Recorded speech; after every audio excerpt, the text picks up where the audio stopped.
Right గా MP elections తెలంగాణలో nominations పర్వం అయితే ముగిసింది. ఇవాళ నామినేషన్ల పరిశీలన జరుగుతుంది. రైట్ ఇది అంశానికి సంబంధించి మరిన్ని అప్డేట్స్ సుధీర్ మనకి అందించడానికి సిద్ధంగా ఉన్నారు. సుధీర్, తెలంగాణలో 17 లోక్సభ స్థానాలకు సంబంధించి నామినేషన్ల ఘట్టం అయితే ముగిసింది. ఈ రోజు వరకు ఇప్పటి వరకు అందుతున్న సమాచారం ప్రకారం 895 మంది నామినేషన్లు దాఖలు చేసిన పరిస్థితి కనిపిస్తుంది. దాదాపుగా 1400 పైచిలకు నామినేషన్ సెట్లను కూడా దాఖలు చేశారు.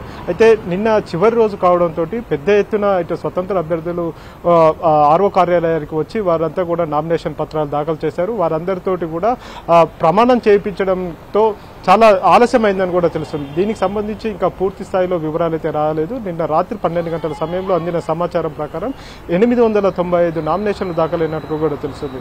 ప్రధాన పార్టీలతో పాటుగా ఇటు స్వతంత్ర అభ్యర్థులు పెద్ద ఎత్తున రంగంలోకి దిగారు. వారంతా కూడా ఎన్నికల్లో పోటీ చేయాలని చెప్పేసి భావిస్తూ వారంతా నామినేషన్లు దాఖలు చేసిన పరిస్థితి ఉంది. నమస్తే అండి. ఇది వ్యాపారం గురించి కాదు, ఓటు గురించి. ఎన్నికల్లో ఓటు వేయడం మన హక్కు మాత్రమే కాదు, కర్తవ్యం. ఎంతో మంది మహా నేతలు శ్రమించి ప్రాణత్యాగం చేసి ఈ అవకాశాన్ని మనకిప్పించారు. అందరూ ఓటు వేద్దాం. ఎందుకంటే ఓటు హక్కు ఊరికే రాదు. నా ఓటు ఎవరికో తెలుసా? అది సీక్రెట్ అండి. ఈసారి నామినేషన్ దాఖల్లో చాలా కీలకంగా ఆర్ఓ కార్యాలయాలు వ్యవహరించాల్సి ఉన్న నేపథ్యంలో కొంత ఆలస్యం అయితే జరిగినట్టు కూడా తెలుస్తుంది. నిన్న సాయంత్రం 3 గంటల సమయం ముగిసినా కానీ ఎవరైతే 3 గంటల సమయం లోపల ఆర్ఓ కార్యాలయానికి వచ్చారో వారందరికీ కూడా టోకెన్స్ జారీ చేయడం జరిగింది. వారందరికీ టోకెన్ జారీ చేసి వారందరితోటి కూడా అఫిడవిట్లు తీసుకుని నామినేషన్ దాఖలు చేసుకునే సమయం దాదాపు రాత్రి వరకు కూడా జరిగింది.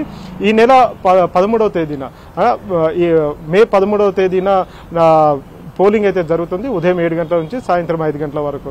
అయితే ఈ నేపథ్యంలోనే రాష్ట్ర వ్యాప్తంగా పోలింగ్ శాతాన్ని పెంచేందుకు ఒకవైపు ఎన్నికల కమిషన్ పెద్ద ఎత్తున ఏర్పాటు అయితే చేస్తుంది. గ్రామీణ ప్రాంతాల్లో పోలింగ్ శాతం పెరుగుతుంది, పట్టణ ప్రాంతాల్లో పోలింగ్ శాతం తక్కువగా జరుగుతుంది. కాబట్టి కొంత పట్టణ ప్రాంతాల్లో ఎక్కువ దృష్టి పెట్టాలని చెప్పేసి ఫస్ట్ టైం ఓటర్స్ ఎవరైతే ఉన్నారో 18 ఏళ్లు నిండిన యువతి యువకులు వారందరికీ కూడా స్పెషల్గా అవగాహన కార్యక్రమాలను కూడా ఏర్పాటు చేసిన పరిస్థితి కనిపిస్తుంది. ఈ రోజు నామినేషన్ల పరిశీలన, అదేవిధంగా నామినేషన్ స్క్రూటినీ ఉంటుంది. ఈ రోజు సాయంత్రం 5 గంటల తర్వాత ఎవరైతే ఎన్నికల బరిలో ఉంటున్నారో వారందరికీ కూడా గుర్తుల కేటాయింపు అయితే జరుగుతుంది. వారు బరిలో ఉన్న వారందరికీ ఈ నెల 29వ తేదీ విత్డ్రా కార్యక్రమం అయితే ఉంటుంది. అక్షయ. ఓకే సుధీర్.